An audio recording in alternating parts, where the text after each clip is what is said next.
first of all, this dealing with this Horizon Worlds thing, I tried to have it possible for her to come in early, but we couldn't get her accepted, so she had to come in with you all. But here we are, we made it, and we're going to go ahead and get started.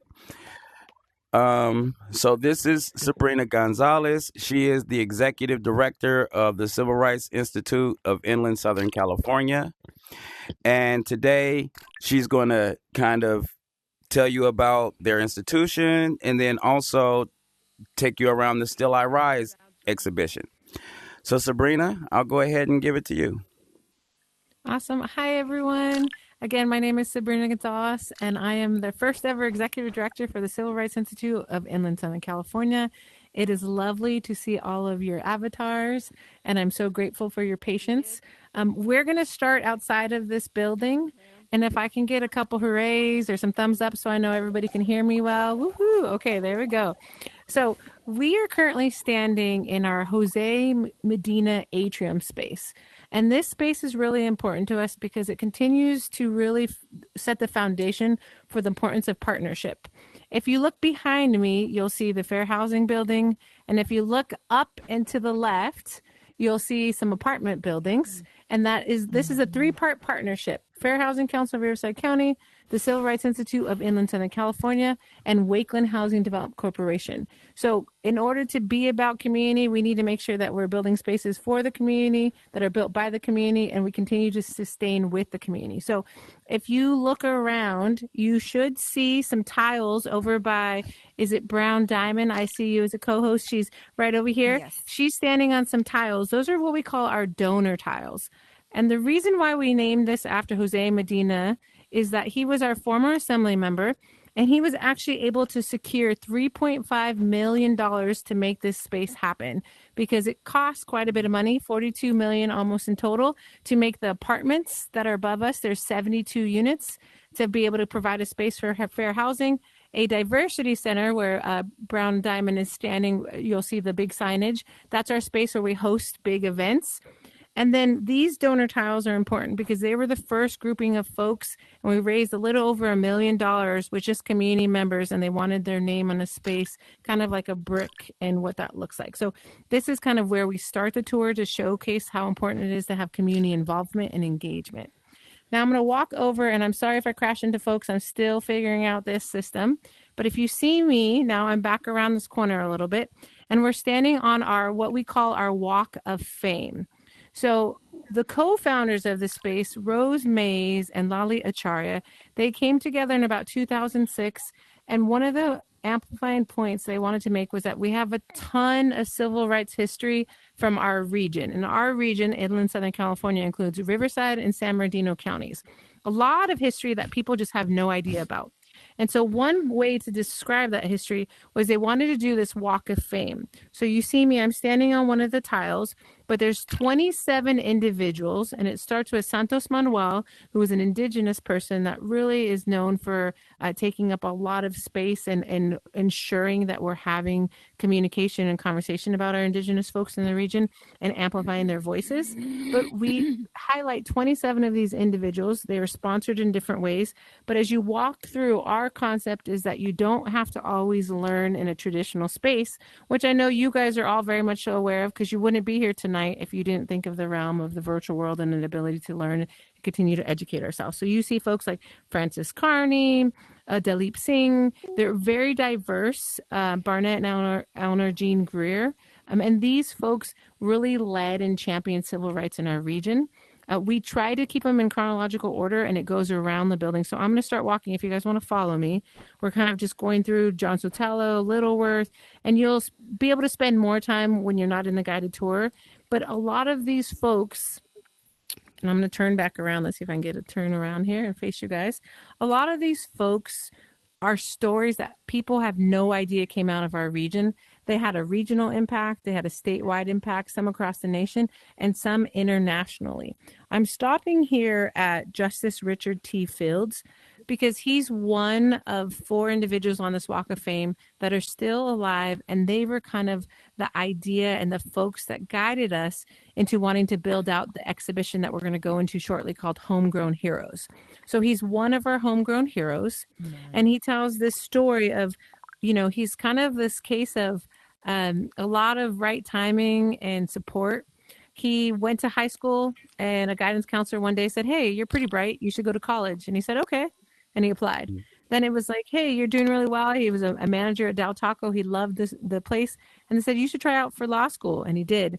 Next thing you know, he's a justice. He's worked really hard. He's persevered. And now he's what we call a change maker and a gate opener. He was first appointed as the first Black justice for the region, for the work that he does. And now he continues to bring on other folks alongside with him, which is exciting, right? We hear the term gatekeepers often, but here at the Civil Rights Institute, we want to talk about gate openers and these change makers.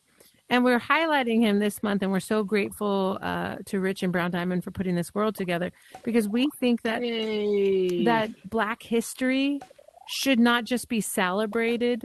Black excellence should be discussed year round. But if we're going to highlight it in this month, that we need to make sure that we remind community of the brilliance and the resilience of folks that shape this region and continue to shape this world, right? And we cannot do that if we don't talk about it. So continue to follow me. I'm going to walk backwards a little bit, and we're going to head on in. This other side is the rest of this Walk of Fame. So if you see, we have other folks. We have our co-founder listed out here, Rose Mays. We have some other individuals. Kay Smith is no longer with us, but Connie Confer is. And then at the very end is our time capsule. We also have space for 3 more individuals, and it's going to be about a 2 to 5 year process where we will take some more names, some community members. But this time capsule will be opened 50 years from the day that we officially had the building up, although we didn't officially open to the public until January 2023. We did seal it in August of 2022. So, and if, again, you look up, you see these apartment buildings. They're really crucial. This is affordable workforce housing. And so we're giving space to folks, and we're really embedded in community. And we're so grateful that you guys are getting to check out this space. So, Rich, how am I doing? You're doing great. And just to interrupt for 1 second, as we head into the building, just be mindful of the doors. They open automatically from a trigger when you get onto that area. But with so many people trying to go in, it's probably going to open and close, open and close, open and close. So just kind of work with it. Also, I'm going to go in ahead of you all and start spawning in the artifacts. So you Beautiful. you all can. But yeah, you don't have to wait for me. You can continue. Before we jump in, do we have any questions? I want to be mindful that sometimes people have questions. Do we have any questions? No, I don't see any, but if I'm missing any, all right. So we're going to head on in. Please come on in. So this exhibit is called Still I Rise, the Black IE Fight for Justice. This came together with... Sure. Do you want me to turn around? Yeah, so I get to get your picture. That's me. Yeah. I've had a couple haircuts since then, but I look pretty close to it. So whatever y'all do, don't walk in front of his vibes. He's recording. Okay, good to know. The artifacts are spawning in, so they'll be coming in gradually as we go in. You'll probably notice a little bit of effect, but they'll all be in shortly. Beautiful. Before we head all the way in, because I want to also let you guys know you can navigate. I'll talk through as we go through.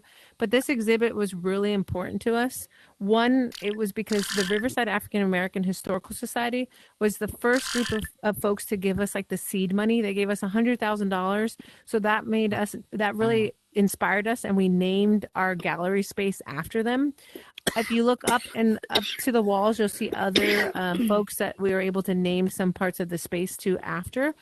But we wanted to ensure that they got to choose what that first exhibition was. And so they put together a grouping of folks. And this first exhibit really emphasizes that we are not a museum. We are a living enterprise based in history. And that's what our first curator, Dr. Vince Moses, uses to discuss this space. So we're going to head on in.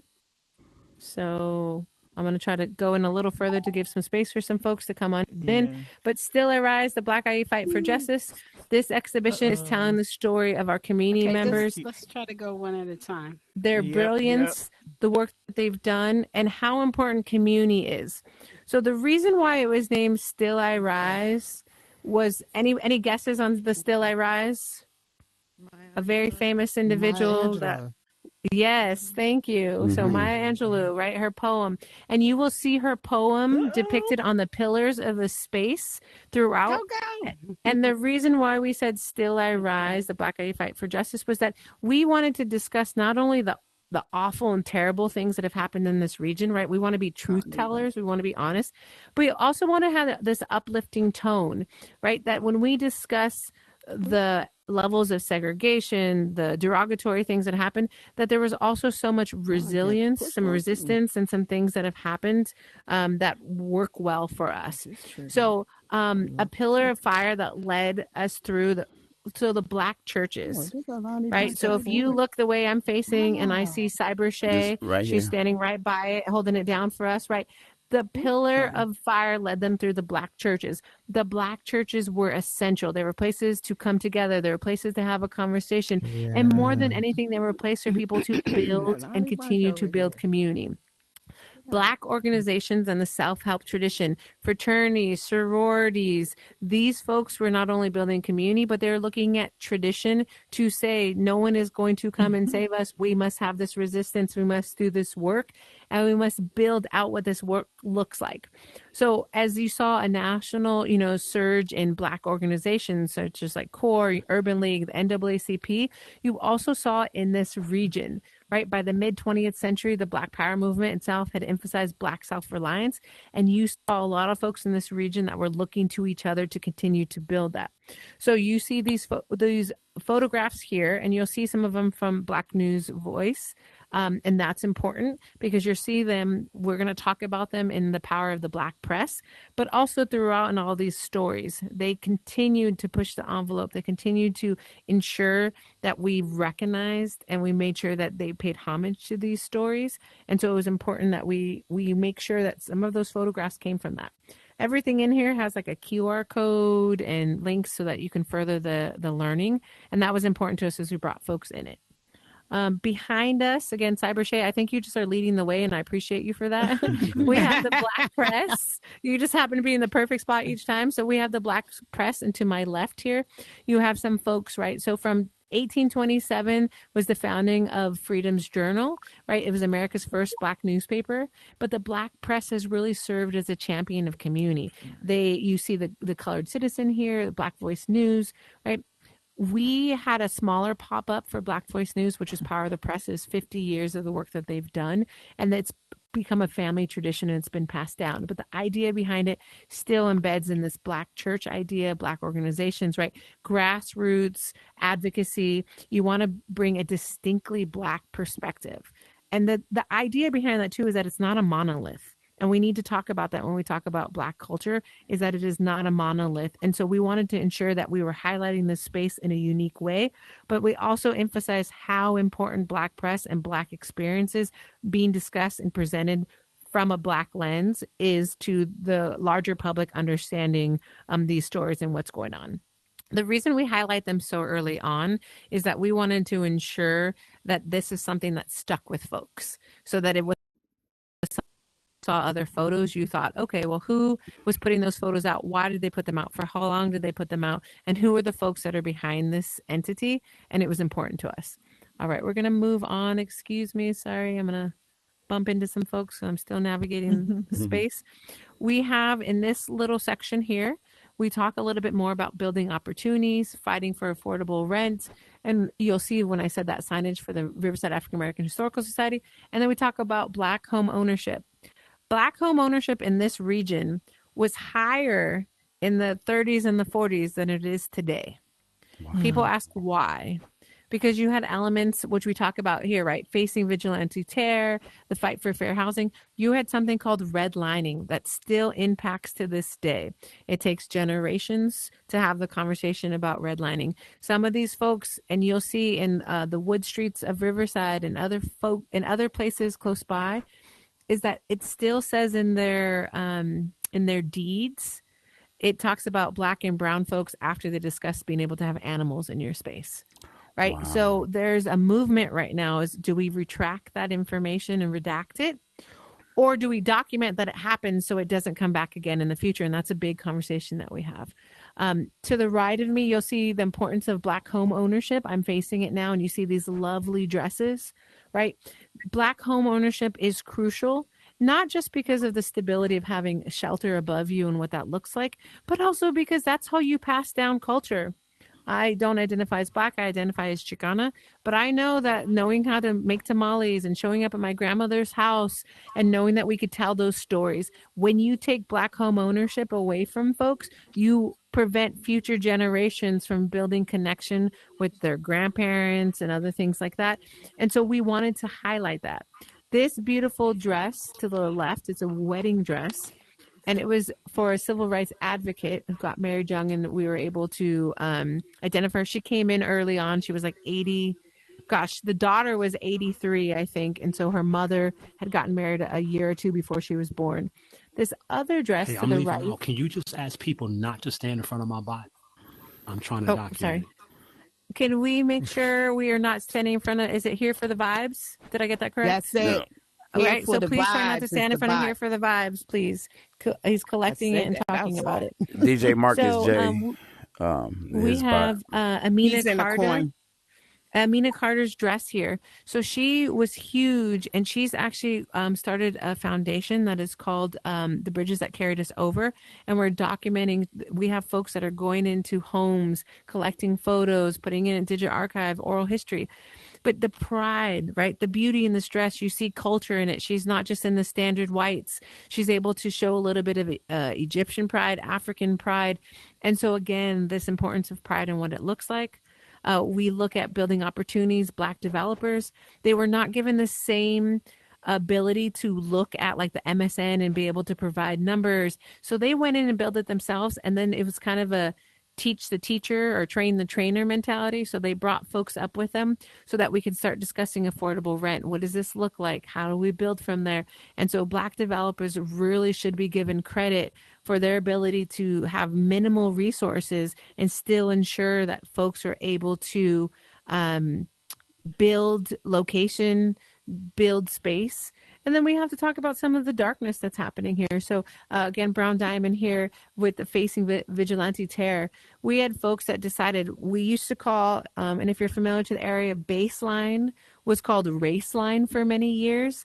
And it's unfortunate. That's why we have this map on this board with the Voice and Fair Housing discussing it. It was race line. If you wanted to live and looked a particular way, you had to live in a certain section of it. We had a family that pushed that boundary, and they moved into an area that wasn't unfortunately designated for everyone, and their house was firebombed.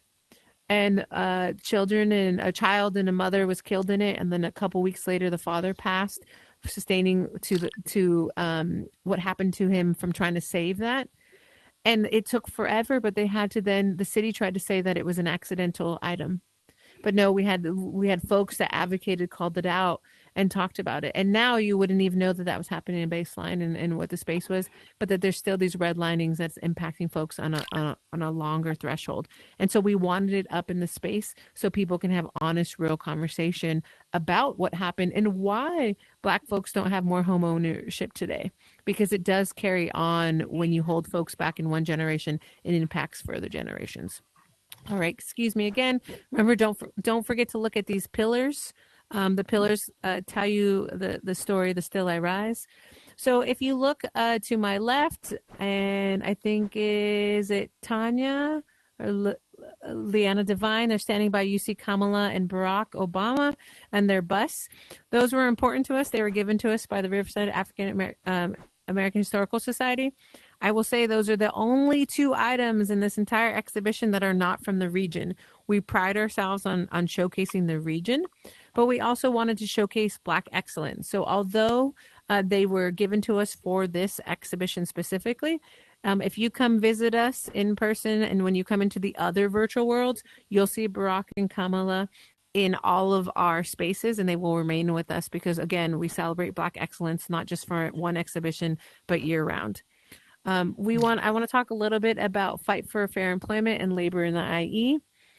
The Stater Brothers case, 1999 was not that long ago. And folks like to believe that it is. And if you bring the high schoolers in, they tell me how we're really old and 1999 was forever ago, but we're going to forget that for a quick minute. But you'll also see we have a sign here. We had to make a decision about censorship, and that's what our committee decided. It's a generational decision that sometimes happens. Our younger generations don't want us to censor. Our older generations ask that we do. And so we found a common ground in censoring some parts of that signage, but we felt that it was still necessary that folks saw that that's what the reality was. So the Stater Brother case, 1999, Stater Brothers was, known for having this beautiful public image. And the reality is that's not what the experience was for Black warehouse workers. So 12 of them sued Stater Brothers for racial bias, for the experiences that they were having. This sign that I mentioned that is censored, that sign was up in spaces that were supposed to be for everyone. And so these men were consistently facing just disgusting experiences and bigotry from white coworkers, supervisors, and things like that. So these racially motivated attacks kind of just endured and was persistent. So they decided that they were going to get a hold of a civil rights attorney who's retired now and a current volunteer for us. She represented the 12. She was able to prove that Stater Brothers' no tolerance policy was a fraud. They were allowing these things to happen. And she was able to win money for these folks. Any guesses on what happened after these folks won money? Any guesses? Did you think they just took off and they had the best lives ever and the job place got any better? For some, it didn't. Some, it was too traumatizing. They had to leave. Others had families to support and they had to stay in that. And she would get calls consistently after to continue to support and build from there. So I think this wall not only symbolizes the importance of ensuring that we tell these stories and we fight and we advocate, but also that it's not a one and done, and these things still exist today, even though folks, think that it's moved through, or just because you've had litigation that it's persevered. And so it's something we constantly talk about, and also that these folks had to go back and still endure. So we're going to move along to this back wall. I'm going to turn back around. Sorry if I'm blocking anyone. But here we talk a lot about firsts. So we have Black businesses in the IE, 3 key Black professionals, Black military service, things that are often forgotten and erased. One person that I want to highlight here is Judge Irma Asbury. It was quite some time. It was 2007 in April when she was finally awarded or presented as the first Black female judge of Riverside County Superior Court, which 2007, again, not too long ago, and it's kind of wild. She recently retired, but now she's opened the doors for many others. I think we should also talk about joy, right? We should talk about Black joy and booking joy. It's owed to the ancestors that folks are doing that. And so you see go-karts and the businesses, you see the car shows. And sometimes we don't discuss how important those were for bringing community together. The military service and not giving it, and not going to work for your country and then not being treated well afterwards. And so we wanted to highlight those that did that work. We also have what we call nearly our life-size Dale Roberts. He was someone that did not have a traditional background in education. He was a campus supervisor. He then became a vice principal for discipline. But he also was a man that started many of the Black student unions, and he continues to work to this day. I believe Dale's in his 80s, and he comes in here regularly. When we're doing our digital archiving and telling the rest of these stories, he comes in and sits with our 16, 17, 18-year-old students and wants to continue to tell these stories. If you look to the ground, you'll see kind of a timeline. And some of this work, right, is still very, unfortunately, new. The school board is still having to deal with racial issues.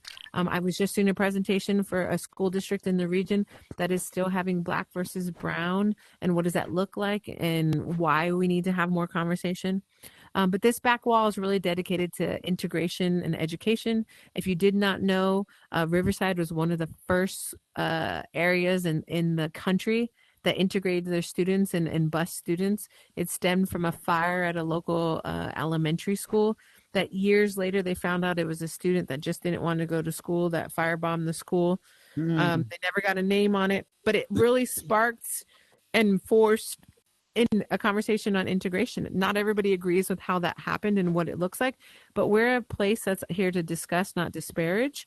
And we're wanting to make sure that people have an ability to have these conversations. You'll see folks like Lula Mae Clemens, Dr. Lula Mae Clemens, Woody Rucker Hughes, so much to be told.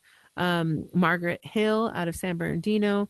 Some of these folks are no longer with us, but they had a huge impact and we wanted to continue to tell their story. Last on this wall, right by, I believe, is it Cheryl? You'll see we have Superintendent Renee Hill. She's the first person of color to head the Riverside Unified School District, right? She was the former chief academic officer, and she came into board, I believe, in 2021, a unanimous vote. But 2021, like, this is, wild to some extent, the timeline that it's taken for folks to understand the importance of Black representation and the work from there.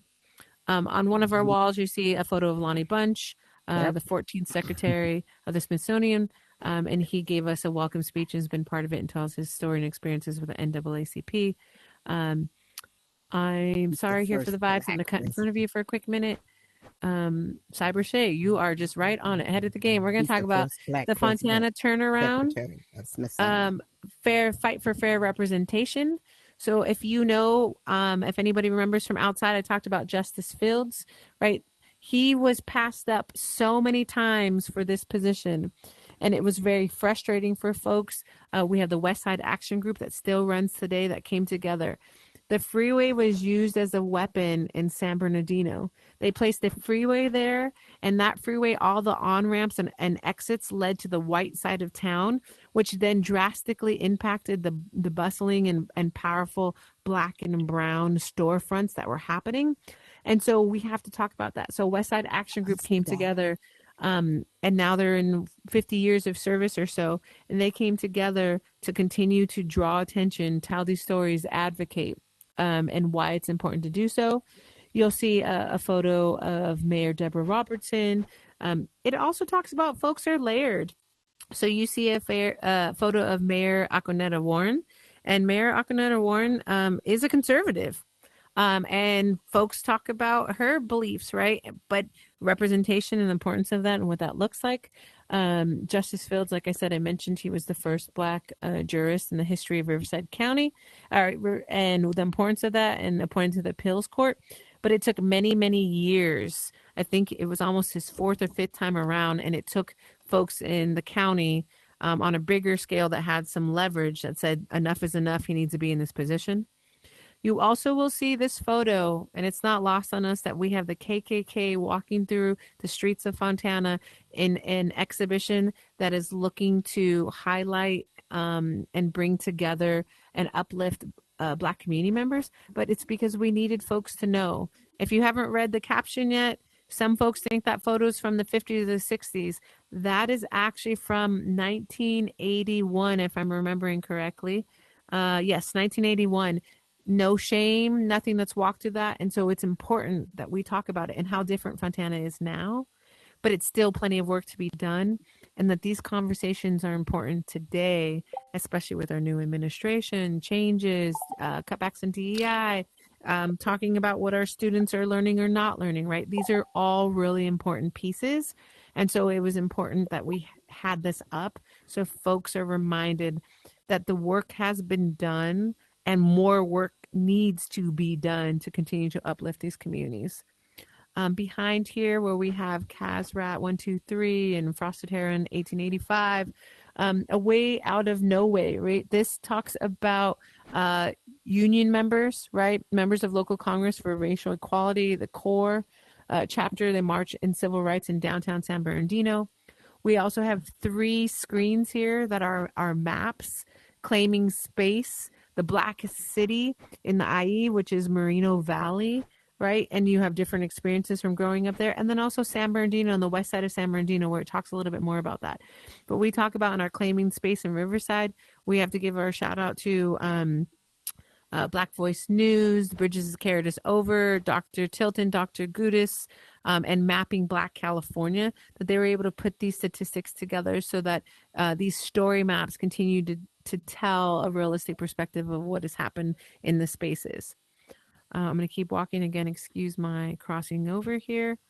We're going to come back to this section, and I'm going to try to go forward and then flip around. Excuse me, and my patient's getting over here. So we're going to talk a little bit about intersections in the fight for justice. So you'll see a photo of former Assembly Member Jose Medina, who I mentioned earlier. And in this photo, and where they're masked up, they're talking about ethnic studies. So it became mandated 2025 that students will have to learn ethnic studies. And so it talks about that. UCR Magazine, 50 Years of Celebrating, right? All these intersectionality. And we have to give credit. Black folks are the reason why other groups are able to have their place in civil rights movements. Civil rights is not just about race and ethnicity. It's about disability. It's about advocacy. It's LGBTQ plus. There's a long list, but we must pay homage. And some folks will say, you know, Black spaces have allowed for Asian spaces or brown spaces. And so we want to make sure that we're highlighting that and discussing the conversation. But we do like to ensure that everybody kind of takes a minute to know that our future generations. So ethnic studies have been passed. We started this program called The Last Mile, where we found that teachers wanted to bring their students, but they didn't have money for buses. So we're raising money. And so far we've raised $7,000 that we can bring folks into this space by paying for their buses. So if you're in a school district that's close by, please connect with us outside of this virtual world so we can bring you in and make sure that your students are getting an opportunity to see us. I'm also going to back up and talk a little bit by Public History IE. That is our Public History Director, Audrey Meyer, made it into the space. Thank you for coming in, Audrey. She's waving to you all. So this is our wall, and this specific space is for Taisha Miller. So when I mentioned Black Voice News and The Voice, and for 2 years they carried this story. This was a huge story that impacted our region, but it also impacted on a statewide level and nationally. Some folks have designated this kind of the concept of Black Lives Matter. Some folks that were in that movement wouldn't call it that, but that's what happened in 1999. So in 1998, Taisha Miller had gone out with some family and some friends, and then she was at a gas station here in Riverside, and she passed out, fell asleep. She was sitting and there was a gun on her lap. Her family could not wake her. They had concerns about what was going on, so they called police just for help. And unfortunately, in that process, she was shot numerous times, and it really sparked a conversation. You know, she was hit 12 times or so, or not, but I think it was like 23 bullets or so that went through. And she never fired her weapon. There's a whole conversation. And so what it really talked about, community came together. There was public protesting. Rev Bernal Butler took the lead. You see photos of, Al Sharpton, some bigger folks. We have Andy Roth, who was a civil rights attorney at that time that litigated on the case and represented the family. But folks came together. The Voice, Black Voice News, they had her photo or some semblance of her story on for 2 years. So they were able to develop the Community Police Review Commission out of that. That commission still runs today, reviewing cases, holding accountability. It has shifted much. We need folks to stay getting involved. But this was something that happened in our region, right? And it was important that we continue to tell this story, that we showcase it, and that we make sure that we talk about how community came together and that it was a nonviolent protest to move forward and hold police accountable as much as we can. And we talk about the Riverside Police Department here, and that's who this commission oversees. I know I've been talking a lot. Any questions? All right, I think we're doing okay. So I'm going to move over just a little bit and then look to your left. So Blue Moon 22, thank you so much. You're holding down the spot right there.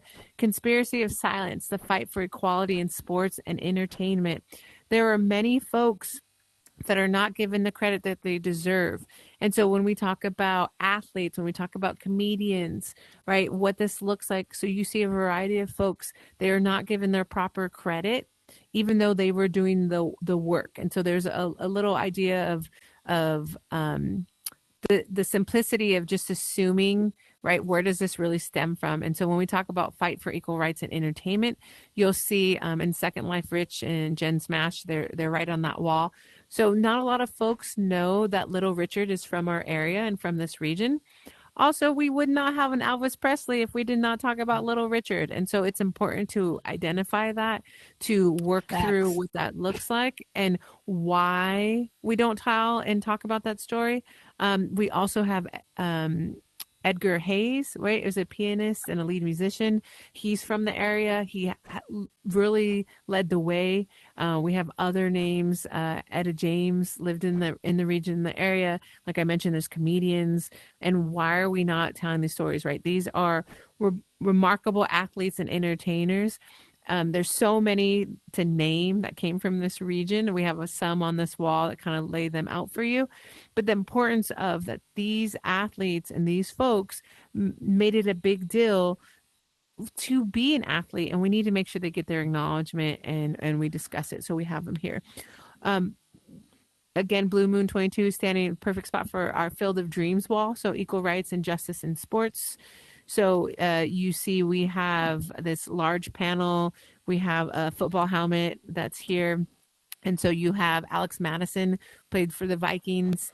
You see his helmet. He gave us that helmet. But he's through and through. He talks about being hardcore from San Bernardino, and he has so much pride in it and to make his way. But he comes back. He gives to community. He runs camps. He wants to tell those stories. Kawhi Leonard, right? His work. And you're seeing this photograph of him actually donating a Field of Dreams and a basketball court to the city of Moreno Valley, where he grew up. He has a foundation there that I believe his sister and mother and maybe aunt run. But this giving back notion, this understanding, highlighting that these athletes, some come from the area and then go off and do things, as we all know happens, but most of them are coming back and giving back to the region in one way or another. And so we wanted to highlight that story and talk about those entertainers and the work that's happening. All right, I'm going to follow around. We're going to go to this back wall. Again, we continue with this protest image of Taisha Miller, right? Save the Dream March, stopping the violence. You see there's a variety of folks. Bonus points if you can name the R&B artist that is on the front line of this banner. I hope I haven't aged myself too much if you don't know it, but you should see. Yes, you were right on that. Thank you. So someone else, they recognize and see Babyface in there.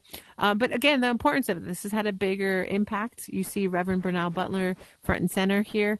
And he is with the purple pins in the middle of the photo. And he was an inspiration. He's no longer with us. He passed January of the start of this year. But he is one of the individuals that we highlight in one of the worlds. I hope you come join us when it launches in June. And then also, because we need to make sure that we can't talk about everybody and we don't capture, is on this back wall, you'll see the Black IE honor roll. And you have some names listed. And the point of that is that we couldn't capture everybody with photos and stories, but so many folks were important and impactful to these stories. And so we wanted to make sure that they were on this wall and told some of the stories. So Del Roberts, Benita Roberts, Rose Mays, Dora Nelson, right?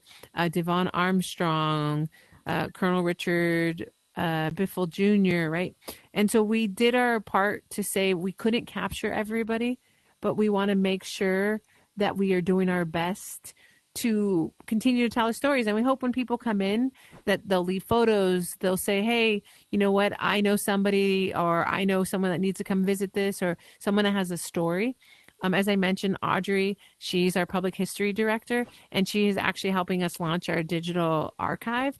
And so we're going to be getting some grant money. I say we're getting it because I'm not going to say that we're just applying for it, but we're going to get that grant money. And she's going to be able to have folks stop by, do oral histories, interview, so that these ideas last a long time and work from there. So I hope that this was a positive experience for you. I'm happy to stick around and answer any questions, but I'm just delighted that you all came in today. And I hope that this inspires you. It also talks to you about being truth tellers and the importance of story and the importance of uplifting all of our community members in one way or another, and how we can continue to do that this month and every single day. That's right. Absolutely. This is awesome. not Thank month. It's you. not this Thank month. you. Thank you all for being here. I'm so delighted. I hope It was this is amazing. my first ever virtual tour, so I hope it went well, and I hope that you did guys great. I You tried did to great, follow Sabrina. as many folks as I could follow. Thank you, Rich, only because you have been so patient and wonderful to me. I may not have sounded very patient at the Stick end around there. and get closer to me. No, hey, you were good. You got me in quicker Just than trying to I get was you in here. trying to follow the orders. Here, give me some. And yes. Woo-hoo. Yeah, so please ask questions, stick around. Anything that we can do to continue to make this space for you. I'm happy if it's easier to meet back in the atrium and stick around and answer some questions. Good.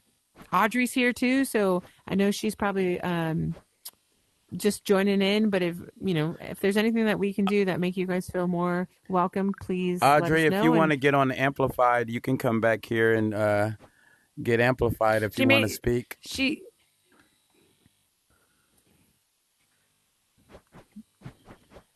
That was really good. Any questions? That was great. That was really good. Yeah. Here for the vibes. Thank you for recording. That is much appreciated. DJ Hello, Marcus I have a J, I question. see you. Hi. Yes. This is me recording. Okay. I do have a question. I was just Yes. I was looking for your I didn't want to bot. take up Marcus two J. slots, so I only had my bot. So I didn't want to take up two slots, so I just jumped in. But the question I have, at some point, can we do this again? Maybe just with you and Rich in here, where we can get a guided tour. You doing the same thing that you just did here, and my bot could get everything clean. But you know what? I'm gonna tell you what. We've got 4 days scheduled, and by the 4th day, it's probably not going to be very many people, if anyone, that's going to do it. So maybe we do it that day. And I'm not trying to throw a thumbs up in your face. But Listen, DJ Marcus J, I'm going to tell you this. We have the 4 days, and if it works out that the last day is pretty limited or minimal folks, absolutely. If not, I'm happy to come in another time and do that, because I appreciate that that's even wanted. I think this it's should great. be documented, And I think. I think as long as that works with Rich, because he's really my Sherpa here in getting me into this VR world. But we're happy to do that. We are learning so much, but this is one of 3 worlds that Rich and Brown Diamond have put together for us. And our current one, Homegrown Heroes, is going to be one of our largest. And our San Bernardino Photography Now world that we have actually has us here in downtown Riverside for our location, but we also put in a diversity center at the San Bernardino location. So we're really building these out. And I made a commitment that when these came up, a lot of our marginalized community members, when we put an exhibition, when it comes off the walls, people forget. And I promised myself that I would do whatever I could and charm whoever we could to get the funding. And so far we've done pretty good that we'll be able, these first 4 exhibitions are all going into this virtual world in some capacity, whether right now it's just through spatial, but if we can do another one in Meta Horizons, we'd be happy to. But we are ensuring that our funders recognize that this has to continue on, and we need to meet people where they're at. And just knowing that we had 156 people interested today gives me some good numbers to go back to those funders to say this is having the larger impact than this extended impact. So I'm just grateful that you want to record us doing this again. in any way that works for you, I'm happy to do it. Welcome to the community. Thank you. Yeah, we definitely got to document this. Great. Any other questions? Yes. How What is long the did you purpose of say? this? Sorry, go on. Somebody said, what's the purpose of? And then I lost you. But there's these Post-its. Oh, great. Thank you. So that's our engagement wall. Sorry, here for the vibes. Our DJ Marcus. Okay. So these Post-its are really crucial. Every exhibit that we have, we try to do an engagement wall. So how will you fight for justice in the IE? So when we opened our grand opening of the building and this exhibition, we had 1,800 folks. After 1 year of having it up, we had close to 10,000 or a little over 10,000 visitors, which is huge for a new space, for a free space. And for the first year or so, I was the only staff member. So that just tells you like how powerful and needed it is in community. So folks were asked to write down how they will fight for justice in the IE. And then what happened is we had some up, and then it got so busy that we kind of created a scrapbook of it. And then Second Life Rich and Brown Diamond did a wonderful job of getting them back up so that you can see what that impact is and the different things. So when you get close, right, like, you know, be a part of art, buy art, right? Be loved, be kind, right? There are some more in-depth ones, right? Be light, but there are also some ones that just thank folks for being here, right? What does this look like? Why are you here? Are we spreading love, voting? And you'll see in our other worlds that we try to do some sort of engagement because we want to make sure folks understand how important is the role that you play by just visiting the space and taking something we've shared with you and sharing it out so that we continue to tell these stories. Like I said, Mapping Black California, they've been a big partner in connecting in story maps. And now when I go to areas where folks are feeling like, hey, their BSUs aren't getting support, I have other orgs to connect them to. And so we become a space about being more than just living enterprise based in history, but we're connectors, we're supporters, we're influencers, we're having folks that are dealing with problems and they're calling us, asking us for the resources. And we like to say that we are changing the narrative about this region, right? You don't just hear about this region because something bad has happened, but rather the powerful things that continue to shape us and move us in a better direction. And then there was another person that started a question and then it got cut off. I was just asking, how long did you say y'all been in existence again? Thank you. Good question. So technically the idea was blossomed with our co-founders, Lali Achari. Let me get out of the store. Sorry. Keeps closing on me. Lali Achari and Rose Mays. They came up with the idea in 2007. We were incorporated at the end of 2012, early 2013. But we didn't do a capital campaign until 2017 to begin raising the money. We broke ground on building this building in October 2020. They hired me in June of 2022. When I came on board, there wasn't even, I think, drywall on the building. And then we did our grand opening October 2023, and then 2022, sorry. And then we opened officially to the public in January 2023. So it's been a short time, but we have a very dedicated board. They've done tons of work. As I mentioned, the first year and some change, I was the only staff, and then we got volunteers, and then we have part-time. And now we are 4 full-time staff members. So it's been beautiful. Look, you're global now. You know how many yes, exactly. We love it, and everybody's so invested. Some of our relationship with Audrey was she was a collaborator, and then something opened up in her schedule to come on board. She joined us as a public history director, and then our operations manager was a volunteer that started then as a part-time assistant, and now is the operations manager. And we just hired our education and community outreach specialist, and she actually grew up in Moreno Valley, and she says a product to some of the folks. She didn't know that her first ever school district superintendent that was a Black woman was where she was going to school and how it impacted, right? So, and I grew up 15 minutes away from our location in downtown Riverside. And then I went across to Boston for school. So to come back, be a part of something this big and now see it on this level where folks are proud of our community and also holding us accountable, right? There's a lot of our history that is not good history. And we need to talk about that so that we don't repeat it and that we can do better for our future generations. And also just like shout out to Second Life Rich and Brown Diamond, because this world is so cool. Like they went above and beyond. We weren't supposed to have that library space on the other side, and they did that. You have the beautiful mountains around us. If you walk around, you got a bus stop. You have mine and Audrey's face around, right? Like there's so much, and we've learned so much in this. And so I'm just really grateful to all of you, and I'm looking forward to the other three. What's our website again? Thank you. Our website is inlandcivilrights.org. On that website, you will find our current exhibition, Oral Histories, called Homegrown Heroes.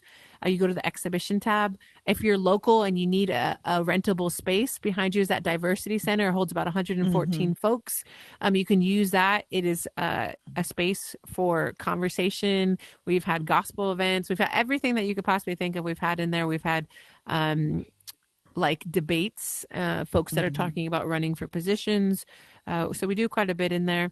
And then you'll also find in our exhibitions, if you go to our previous exhibitions, LA Rise and Spatial World, Working Coachella, it tells the story of the Coachella Valley. Again, another spatial world that they built for us. And then we also have San Bernardino Photography Now, and that gives you 2 spaces. So it's in our Diversity Center and in our exhibition space. So you'll see it from the San Bernardino lens as well. And about a month, month left on Homegrown Heroes, and it'll be finished. So it'll be finished, but you won't get to see it because we won't drop it until end of May. But maybe if these folks are really interested, we can do something special for y'all, like kind of like we do the big openings. We'd be happy to do that. We just know that we want to continue to see folks see it in person. And then the virtual world is a special add-on to it. We want to make sure that people realize how important it is to have a virtual world that tells these stories. So great. And if you're interested in seeing our co-founders, I'm not going to butcher your name, but this beautiful outfit, bright blue, Inati, you have Rose Mays and Lalita Charya, and then our founding board members that are listed there as well. Right here. Yes, well, thank I you. don't have a question, but I do want to say I commend you for doing what you've done today. A lot of us would have never been able to see this museum if it wasn't for virtual reality. So you're you're bridging that gap between the real world, IRL, and virtual reality. So I commend you for taking the time and being interested in embracing virtual reality. Because like I said, a lot of us would have never been able to see this if it wasn't for virtual reality. So thank you. Thank you. Thank you. I am so grateful that we were connected with Rich. To be honest, we didn't know what to do. All we knew is I said, okay, went to the Gates Foundation. It was a quick conversation, and they said, here's $25,000, make this work. But we had to do 100 other things. You know how grants go. So we only had a small amount for it. Rich jumped right in, and then it's been so patient. He sent us this Oculus set so we could even practice. We're hoping when we go into schools that these become a part of it. So I appreciate that, and I want to pay, really to all of you folks, because I think that's where we're at, is we're trying to read what the community wants. And so when one person said, hey, what happens when it comes off the wall? And then it was like everybody was sad. But we didn't know what that meant. We just know get the money, and then we can work from there. So we're very grateful. Even like we mentioned, Black Voice News, they were the ones that connected us with Rich. So I hope you also go see those other worlds that Rich and Brown Diamond are building for that space, because I think the more that we all can show up for each other, whether that's in IRL or in virtual world, is going to be what's critical for these stories to have an impact. Exactly. Agree. Agreed. So thank you for your kindness, and again for your patience. I almost didn't make it into my own world. How embarrassing that you all had a story talking about how she couldn't even make it in, but But we understand. We know how this works, so we totally understand how that can happen. Listen, I was in the other world, all prepped and ready, and he's like, I don't know. So I've learned a lot. It has been. It's been a learning experience for me also, because this is my first event that I posted in Horizon Worlds. So learning their event system, figuring things out, and then I saw so many people had RSVP. RSVP. Yeah, and it would have been easy if I could have gotten her in here early. And I added her on as a collaborator on the event, but Meta didn't send out a notification, so there was no way she could accept it. So it was just sitting there pending. So she had to come in with everyone else. And then it's like, if they come in too fast, she's not going to make it. She's not going to be able to get in. It's going to be too much. So I was worried about that. Rich, the co-host notification only starts once you enter the world. Once you enter the world. So at 6:01 when I came in, it said, "Would you like to be a co-host?" Wow. So I got that down. And if anyone wants it, I've been trying to follow folks. So if I missed anyone, I apologize. But if you put it up again, I will continue to try to follow and work from there. But again, delighted. I'm not. I hopefully we'll continue to get the bugs out for the next one. But also, if you guys want to reach out, and I know Rich and Brown Diamond have done a wonderful job of the RCP thing, but I'm happy to jump in here and there. We have other staff that I'd love to train them on, and you get different perspectives. So no ask is too small for us. Our group tours, when you are in person here, is I say if you're 2 or more, you're a tour. So if you get 2 buddies, then because that counts, right? So if you can do that, and there's some flexibility and some patience around how long it takes us to get back to, then we're happy to do that. Shadowy, I'm trying to follow you, but yes. So we we'll do what we can, but please just be patient. I think I got everybody. You did an awesome job. It doesn't look like this is your first time in here. Right. Oh, thank you. You did a great job. Yeah, it was great. Listen, I'm calling my mom as soon as we get off here to be like, "Mom, I did it." Because I've never texting her like, "Mom." What you need to do is put your mom on a headset so she can come in here and see what you did. Yeah. My mom gets motion sickness just driving. There's no way she's going to get on a headset. But I told her we'll do it on the computer one day, so that's a little easier without the headset. Okay, did I get everybody that wanted to be followed? Yes. Did I get you all? Thank you so much. Thank you. I appreciate it. I'm like trying to send, I think, thumbs ups. I don't know if I'm doing it. Thank you for the tour. And smiley faces. I'm looking forward to more. Thank you. Definitely.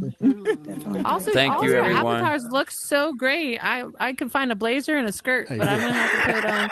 I like your suit over here. You guys all look so good. And look how close she looks to her. I know she did a good job, didn't she? Did a good job. You think she's she did a really good job. Yeah. Thank you, guys. This is awesome. Hey, Rich. Okay. Yes, sir. Hey, Rich. Yeah.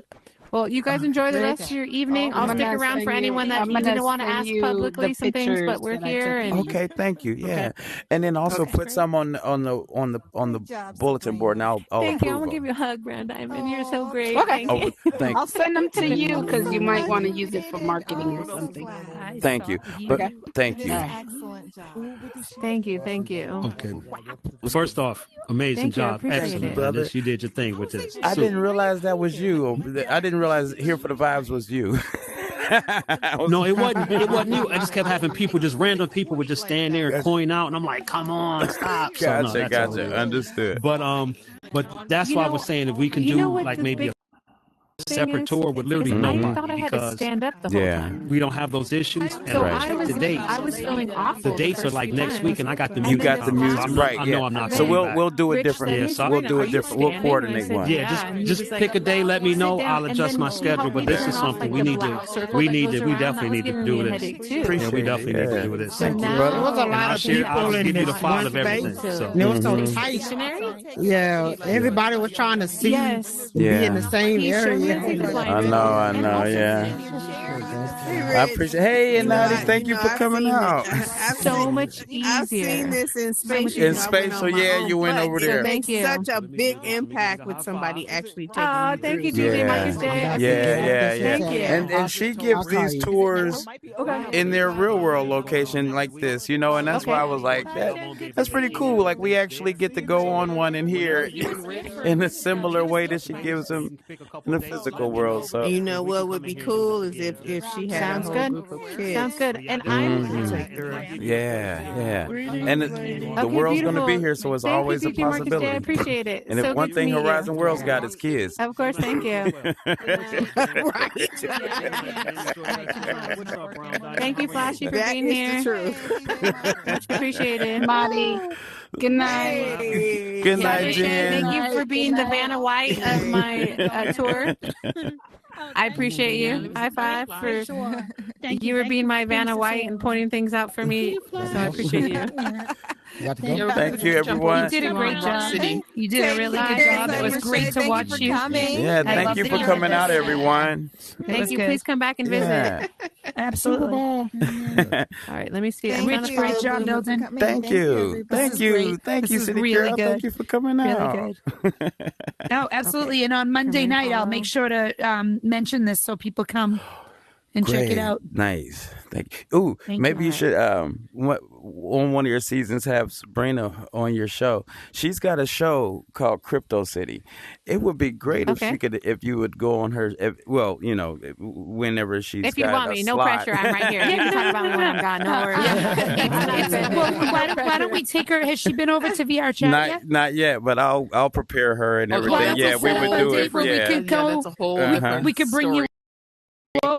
Totally different, but we could bring you over, show you the studio, and we could maybe set up an opportunity for you to come in maybe in the month of May when this is, after you've gotten through your tours and stuff, and we could bring you on to talk about what it's like to actually bring something from outside into VR. Love to do that. Yeah. Especially as a We could newbie. Oh definitely my do. gosh, Thank you, Rich. Good idea. Really explain that to me, but thank you. But again, no pressure. If it changes, I'm not. It's a great idea. It's a great idea, but yeah, I don't want to overwhelm you right away because you're still getting your feet wet. But once you're like more comfortable, but I think if we bring her over, and it's a little different over in VR chat. Like the technology is a little different, but it's very similar. Yeah, very similar. Very And like similar, you navigate with your controllers still. It just looks a You little have to different. show her the Ready Yeah. Player Me, so she doesn't. Well, so she's she's got- not like a banana or a she's- stick of butter. Yeah, she's got spatial worlds. Yeah, and then also I'll build her. So I'll you build have a her. spatial Avi. You can bring your spatial Avi. I'll in. build. Yeah. I'll build her Okay. an avatar before your show. That way, Oh, there you go. Oh, Look exactly like Perfect. you. Yeah. yeah. I had never put on a VR headset, honestly. Like I think one other time, like 8 years ago for 10 Oh, minutes. so you've been doing it on PC? No. So I just never done it. I just didn't know. And then, doing this. So now it's like, it's not as hard as it once seemed. Yeah. I just needed to be It's not. You get willing used have to an it pretty open quick. mind and Yeah. navigate it. And, Yeah. Nice. and once he told me I can sit, I was trying to do this while standing up. And that was the hardest part. I think. Yeah. Yeah, right. She told me she was I had to like learn standing to up. be stationary. Sit down. Right. She was like, You I'm sit getting the down. With your blinders feet up, off, and, and everything. Yeah. oh, And you're doing this right now. This is all like quote unquote work for you, but there's Yes. so much fun you can have in here too. If you end up liking VR, you can have a lot of fun too. Definitely. Yes, you can. Definitely. And it's a Definitely. lot of I'll be hanging out events. in VR. There's many events. It's a lot different. Many events, that yeah. you'll be able- I've been and seeing then that you'll- every time I sign on. I see like there's like right now it's trying to tell me to go to a concert, and I was like, I'm trying to go to work. It was tough decisions. See, there's fun too. You got to balance it. Work life. Right. I just want you guys to know I chose you over the concert. That's how excited I was about work. Because I chose you over the concert. And then you'll find But that yeah, sense of, definitely we'll community, too. talk for sure. There's a Yeah, sense of definitely. community. You guys have been so Sense of community. kind. So Rich, so I'll kind. reach out to you Okay, yeah. later, and we can talk about trying to set something up and Yeah. and doing a little like a little private tour over there, so she can kind of get used to what it's like, and that'll be fun. Yeah, definitely. I will once we know around when it'll be. I'll coordinate with her and I'll make sure she's prepared. Absolutely. Have an avatar and Okay. everything. Yeah. Wonderful. Sabrina, Sounds I'm good. going to call you Thank after you. we disconnect from here. Okay. Okay, Blue, sounds I'm good. gonna I didn't jump want to over. leave You too gonna soon. come? Is it okay to leave? Okay. Yeah. Bye, Flashy. Thank you, everyone, for Okay. coming Bye, out. I really everybody. appreciate Thank it. you. Much appreciated. Have a great Thank evening. you. Bye, Blue Moon. Bye. Hey, Cyber Shay. Bye. Lionheart King. Thank you for everyone for coming out. See you later. for sure. All right, y'all.